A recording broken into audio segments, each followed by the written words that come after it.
पंचामृत के महत्व को समझने के लिए हमें दो बातों पर ध्यान करना पड़ेगा।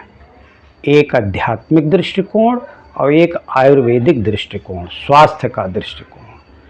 आध्यात्मिक दृष्टिकोण से पंचामृत के कई महत्व हैं।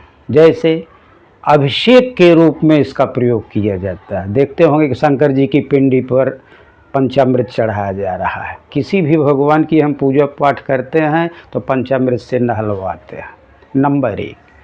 दूसरा, भोग के रूप में जब भगवान को हम प्रसाद चढ़ाते हैं तो पंचामृत एक कटोरी में रख के चढ़ा देते हैं। तीसरा, चरणामृत के रूप में जो भगवान को नहलाते हैं उसको चरणामृत बना के रख देते हैं। जो उसके चरण पादुका से गिरता है उसको हम बांट देते हैं बाद में प्रसाद के रूप में।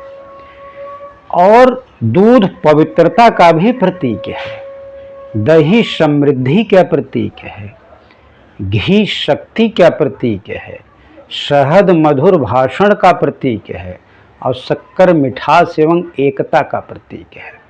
और ऐसा माना जाता है कि इसके पीने से मनुष्य जन्म मृत्यु के बंधन से मुक्त होकर के मोक्ष प्राप्त करता है। वो हो गया आध्यात्मिक दृष्टिकोण। दूसरा दृष्टिकोण आयुर्वेदिक दृष्टिकोण है, स्वास्थ्य के दृष्टिकोण से। ये इसका अत्यधिक और भी महत्व है। इसको पीने से 7 धातुएं बढ़ती हैं, 7: रस, रक्त, मांस, मेद, अस्थि, मज्जा और शुक्र।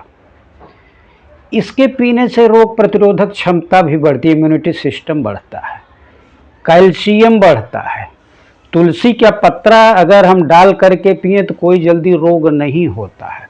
चेहरे पर लालिमा और चमक आ जाती है, त्वचा पर चमक आती है, मस्तिष्क का विकास होता है, मस्तिष्क के विकास से स्मरण शक्ति बढ़ती है, हमारा पाचन तंत्र सुधरता है। आप देखते हो कोई बाहर जाने लगता है तो उसको कहा जाता है कि दही पी के जाओ। हड्डियों की मजबूती होती है क्योंकि इसमें घी रहता है।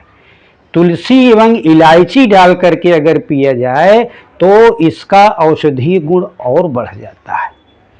लेकिन एक और भी आवश्यकता है, इसको लोटे भर और गिलास भर मत पियो। प्रसाद में भी कभी लो तो अपने दाहिने हाथ पर लो थोड़ा सा, और अगर टॉनिक के रूप में आपको पीना है तो जैसे टॉनिक पिया जाता है 1 चम्मच 2 चम्मच, ऐसा नहीं कि आप 1 गिलास 1 लोटा 1 भगोना पी लो और कह दो मुझे बहुत फायदा करेगा। अति सर्वत्र वर्जयेत, अत्यंत अधिक वर्जना होती है।